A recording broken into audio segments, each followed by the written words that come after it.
Corona के बढ़ते खतरे के बीच होली के मौके पर दिल्ली के सभी जिलों में प्रशासन ने नियम तोड़ने वालों के खिलाफ अभियान तेज रखा।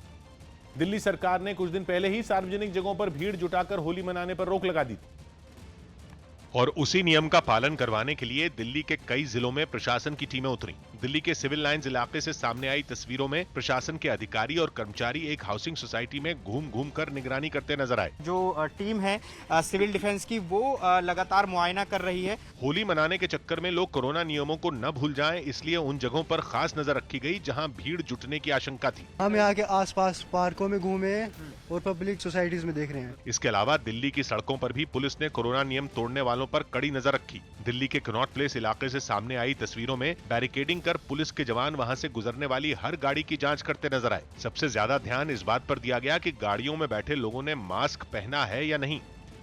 एक बात यह कि दिल्ली में फिर से रोजाना 1,500-2 हजार लोग महामारी की चपेट में आने लगे हैं। दिसंबर से पहले जैसा हाल दिख रहा है।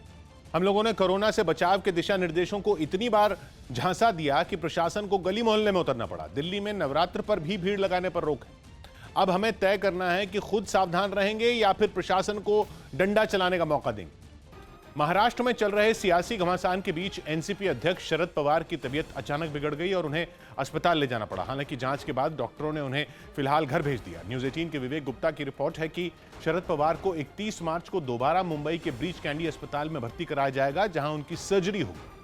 एनसीपी अध्यक्ष की तबीयत को देखते हुए उनके सारे कार्यक्रमों को रद्द कर दिया गया है और अब वो 1 अप्रैल को बंगाल भी नहीं जाएंगे, जहां वो ममता बनर्जी के समर्थन में प्रचार करने वाले थे। एक दिन पहले ही पेट दर्द की शिकायत के बाद एनसीपी अध्यक्ष को अस्पताल ले जाया गया था, जहां डॉक्टरों ने मेडिकल जांच के बाद शरद पवार की चल रही दवाओं को बंद कर दिया और उन्हें आराम करने की सलाह दी। डॉक्टर ने एडवाइस दिया है कि 2 दिन तक वो सारी दवाएं बंद की जाए। 31 तारीख को उन्हें ब्रीच कैंडी अस्पताल में एडमिट किया जाएगा। मध्य प्रदेश के नरसिंहपुर से दिल दहला देने वाला एक वीडियो सामने आया। वहां बैलगाड़ी दौड़ प्रतियोगिता के दौरान हुए एक हादसे में एक बुजुर्ग की मौत हो गई। इस घटना का वीडियो सोशल मीडिया पर तेजी से वायरल हो गया, जिसमें दिखा कि जैसे ही ये प्रतियोगिता शुरू हुई और बैलगाड़ियां एक दूसरे को पछाड़ने लगी, तभी एक बुजुर्ग उनके रास्ते में आ गए। इससे पहले कि वहां मौजूद लोग उन्हें हटा पाते, एक बैलगाड़ी उन्हें रौंदते हुए चली गई। इस घटना से वहां भगदड़ मच गई। लोग तुरंत जमीन पर गिरे उस बुजुर्ग के पास पहुंचे। उन्हें लगा कि बैलगाड़ी की चपेट में आने से वो बेहोश हुए हैं। लेकिन वक्त बीतने के साथ ही कुछ लोगों को लगा कि मामला गंभीर है और फिर वो उस बुजुर्ग को उठाकर अस्पताल ले गए। हालांकि तब तक उनकी मौत हो चुकी थी। इससे पहले सैकड़ों की संख्या में लोग इस प्रतियोगिता में दिखाई दिए। कोरोना संकट के बावजूद लोगों ने वहां भीड़ जुटाई। 100 बात की एक बात यह कि बैल परंपरागत तौर पर खेती किसानी के काम आते थे। अब वो काम ट्रैक्टर से हो जाता है, तो हम लोगों ने बैलों को अपने मनोरंजन के काम पर लगा दिया। हमको ये भी समझ में नहीं आता कि बैलों को बोझ देना, ढोना आता है, दौड़ना उनकी स्वाभाविक आदत नहीं है। बैलों को दौड़ाने के चक्कर में हम उन पर जुल्म ढाते हैं और अपनी जान भी खतरे में डालते हैं। मानना पड़ेगा कि हम कमाल के लोग हैं, क्योंकि दूसरा कोई जीव तो ऐसी खुराफात के बारे में सोच भी नहीं सकता। चीन का दौरा करने वाली WHO की टीम ने कोरोना वायरस के जानवरों से इंसानों में फैलने की आशंका जताई।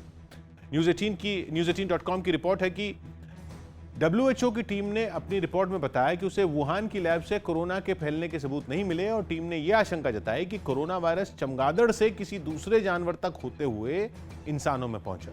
इस टीम ने अपनी जो रिपोर्ट सौंपी, उसमें लैब से वायरस के लीक होने के पहलू को छोड़कर बाकी सभी पहलुओं पर आगे की जांच जारी रखने का प्रस्ताव रखा गया। यानी वुहान की लैब से वायरस के लीक होने की जांच बंद करने की सिफारिश की गई। हालांकि WHO की इस टीम की रिपोर्ट तय वक्त से काफी देर में सौंपी गई, जिससे उस पर कई सवाल भी उठे। कई लोगों ने ऐसी आशंका भी जताई कि चीन ने अपनी लैब से वायरस लीक की जांच को प्रभावित करने का काम किया। महाराष्ट्र में नाइट कर्फ्यू लगने के बाद भी कई लोग लापरवाही बरतने से बाज नहीं आ रहे। मुंबई समेत पूरे महाराष्ट्र में रोजाना कोरोना मरीजों की तादाद में तेजी से बढ़ोतरी हो रही। लेकिन इसके बाद भी कई लोग कोरोना नियमों को तोड़ने की गलती कर रहे हैं। मुंबई की दादर सब्जी मंडी से जो तस्वीरें सामने आई, वो डरा देने वाली हैं। एक दूसरे से 2 गज की दूरी तो बहुत दूर की बात, वहां कुछ लोगों ने चेहरे पर सही तरीके से मास्क लगाना तक जरूरी नहीं समझा। पिछले 24 घंटे में मुंबई में करीब 7,000 कोरोना मरीज सामने आ चुके हैं, लेकिन दादर सब्जी मंडी की भीड़ इस बात से बेपरवाह नजर आई। दादर की सब्जी मंडी में हर दिन जो भीड़ लगती है, आज भी वो जारी है। जो सोशल डिस्टेंसिंग होनी चाहिए, जो कोविड नियमों का पालन होना चाहिए, वो यहाँ पर शून्य के बराबर है। कुछ ऐसा ही हाल भिवंडी की सब्जी मंडी में भी दिखा।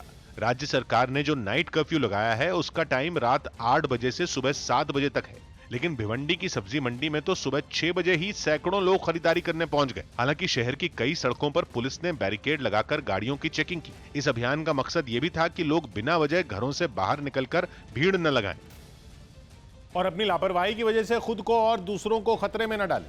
ये सख्ती इसलिए भी करनी पड़ी क्योंकि पूरे महाराष्ट्र में पिछले 24 घंटे में 40,000 से ज्यादा लोग कोरोना की चपेट में आ चुके हैं और इस खतरे को देखते हुए महाराष्ट्र सरकार ने राज्य में फिर से लॉकडाउन लागू करने के संकेत दिए या ये कहा कि अगर ऐसा नहीं हुआ तो लॉकडाउन लग जाएगा। खबर है मुख्यमंत्री उद्धव ठाकरे ने कोरोना के मुद्दे पर एक बैठक की और कोरोना से मरने वाले लोगों की तादाद बढ़ने की सूरत में लॉकडाउन के संकेत दिए। साथ ही उन्होंने अधिकारियों को निर्देश दिए कि अगर लोग नियमों का पालन नहीं कर रहे हैं तो लॉकडाउन के लिए रोड मैप तैयार किया जाए। इसके अलावा राज्य सरकार ने मंत्रालय समेत सभी सरकारी दफ्तरों में कर्मचारियों के अलावा बाकी लोगों के आने पर भी रोक लगा दी ताकि कोरोना के खतरे को कम किया जा सके। हालांकि महाराष्ट्र सरकार ने अभी लॉकडाउन लागू नहीं किया है और अधिकारियों को उसका खाका तैयार करने के लिए कहा है, लेकिन बीजेपी ने अभी से उद्धव सरकार को घेरना शुरू कर दिया। लॉकडाउन ये उत्तर नहीं। लॉकडाउन को हम जोरदार विरोध करेंगे। आप कुछ करेंगे नहीं तो 2 समय का खाना क्या खाएंगे? कोरोना से नहीं मरेंगे लोग, भूखमरी से मरेंगे। पाकिस्तान में एक बार फिर हिंदुओं की आस्था पर हमला करते हुए 100 साल पुराने एक मंदिर को नुकसान पहुंचाया गया। न्यूज़ 18 के शैलेंद्र वांगू की रिपोर्ट है कि पाकिस्तान के रावलपिंडी में 100 साल पुराने इस मंदिर पर कुछ लोगों ने उस वक्त हमला कर दिया जब वहां मरम्मत का काम चल रहा था। इस हमले में मंदिर की दीवारों के साथ कई दरवाजों और सीढ़ियों को भी काफी नुकसान पहुंचा, जिसके बाद तोड़फोड़ की इस घटना में अज्ञात लोगों के खिलाफ केस दर्ज करवाया गया। खबर है कि मंदिर और इसके आसपास की जमीन पर कई लोगों ने अवैध तरीके से कब्जा जमा रखा था, जिसे स्थानीय प्रशासन की मदद से हाल ही में हटवाया गया था और उसके बाद मंदिर का निर्माण नए सिरे से किया जा रहा था। यूपी के शाहजहांपुर में होली के मौके पर एक खास जुलूस निकाला गया। इसे लाट साहब का जुलूस कहा जाता है, जिस पर फूल या रंग नहीं बल्कि जूते बरसाए जाते हैं। इस जुलूस में लोगों की भारी भीड़ जुटी, जिसे कोरोना के नियम बिल्कुल याद नहीं रहे और भारी भीड़ कंधे से कंधा भिड़ाकर जुलूस में शामिल हुई। न कोई मास्क, न कोई दूरी, न कोई सावधानी। जुलूस पर जूते बरसाए जाते रहे। कुछ लोग झाड़ू और डंडे चलाते भी दिखे। सबके चेहरे होली के रंगों से रंगे हुए दिखे। यहाँ पर एक लाट साहब का जुलूस निकलता है जो एक परंपरा है जिसको न्यायालय के द्वारा भी स्वीकृति मिल गई है। शाहजहांपुर में मानते हैं कि इस जुलूस के जरिए भारत पर सैकड़ों साल राज करने वाले अंग्रेजों से बदला लिया जाता है। इसीलिए जुलूस में लाट साहब को बिठाकर उस पर जूते बरसाए जाते हैं।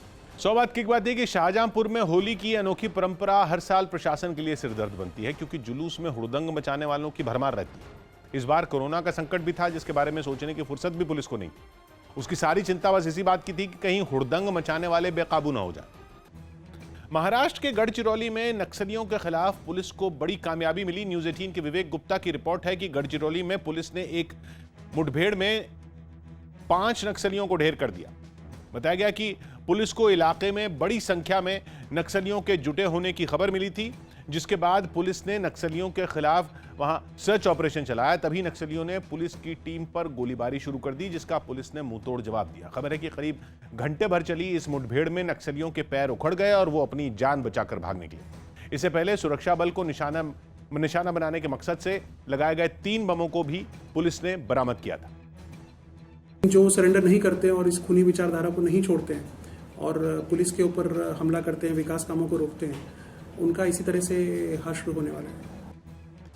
जम्मू कश्मीर के सोपोर में आतंकी हमले में बीजेपी के एक निगम पार्षद समेत एक पुलिस वाला शहीद हो गया। आतंकियों ने यह हमला उस वक्त किया जब नगर निगम के दफ्तर में अहम बैठक चल रही थी, जिसमें बीजेपी की एक नेता समेत 2 लोग गंभीर रूप से घायल भी हो गए। उन्हें तुरंत ही नजदीक के अस्पताल में भर्ती कराया गया, जिसके बाद सुरक्षा बल के जवानों ने आतंकियों की तलाश में पूरे इलाके को घेरकर सर्च ऑपरेशन शुरू कर दिया।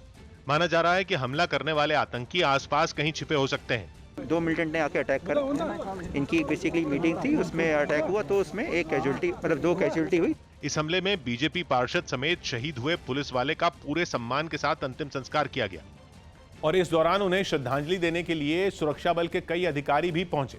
पुलिस के मुताबिक इस हमले में आतंकी संगठन लश्कर तैयबा के 2 आतंकी शामिल बताए जा रहे हैं, जिन्होंने निगम पार्षदों, पंचों और सरपंचों की बैठक को निशाना बनाया, जिसमें बीजेपी की प्रदेश सचिव फरीदा खान की जान बाल बाल बच गई, जबकि आतंकियों ने बीजेपी के एक पार्षद रियाज अहमद पीर की हत्या कर दी। वहीं उनकी सुरक्षा में तैनात एक पुलिस वाला भी इस हमले में शहीद हो गया।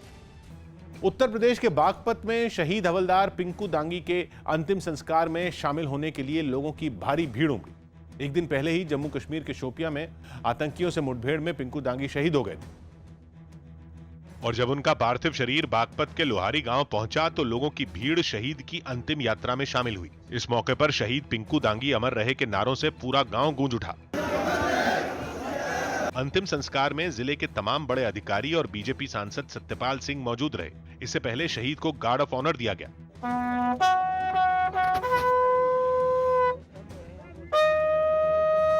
इस मौके पर जिलाधिकारी राजकमल यादव ने बताया कि राज्य सरकार की ओर से शहीद के परिवार को 50 लाख रुपए की आर्थिक मदद दी गई। पिंकू कुमार जी पे गर्व है, जो भी प्रशासनिक मदद होगी हम लोग उसकी तैयार हैं। किसान परिवार से ताल्लुक रखने वाले शहीद पिंकू दांगी 2001 में सेना में भर्ती हुए थे। उनकी 2 बेटियां और 9 महीने का एक बेटा भी है। सौभाग्य की बात है कि शनिवार को जम्मू कश्मीर के शोपियां में आतंकियों के साथ सेना की एक टुकड़ी की मुठभेड़ हुई थी। बागपत के हवलदार पिंकू दांगी भी सेना की उस टुकड़ी में थे। 2 आतंकियों को मार गिराने के दौरान ही उनको गोली लगी और वो शहीद हो गए। उनकी शहादत को सलाम करते हुए यूपी सरकार ने गांव की एक सड़क उनकी याद में बनाने का ऐलान किया। उत्तर प्रदेश के इटावा में होली खेलने के दौरान हुए विवाद में पूर्व महिला पार्षद मुन्नी देवी की मौत हो गई। आरोप है कि उन्होंने जब हंगामा करने वालों का विरोध किया तो उनकी पीट कर हत्या कर दी गई। इस घटना का एक वीडियो भी सामने आया जिसमें कुछ लोग उनके घर के बाहर इकट्ठा होकर हंगामा करते दिखाई दिए। बताया गया कि जब पूर्व महिला पार्षद के साथ उनके घर वालों ने उन्हें वहां से चले जाने को कहा तो उन्होंने मारपीट शुरू कर दी। दारू पी के हमारे घर के सामने कुछ मुंडे आए हैं, मोहल्ले के लोग, और हमारे घर वालों को मारपीट की है। बाद में घर वालों ने उन्हें तुरंत अस्पताल पहुंचाया जहां उनकी मौत हो गई। सौभाग्य की बात है कि होली का त्योहार नफरत मिटाने का है, ये हम सब मानते हैं, लेकिन होली के नाम पर शराब और भांग के नशे में हुड़दंग मचाकर कुछ लोग इस त्योहार को बदरंग भी कर देते हैं।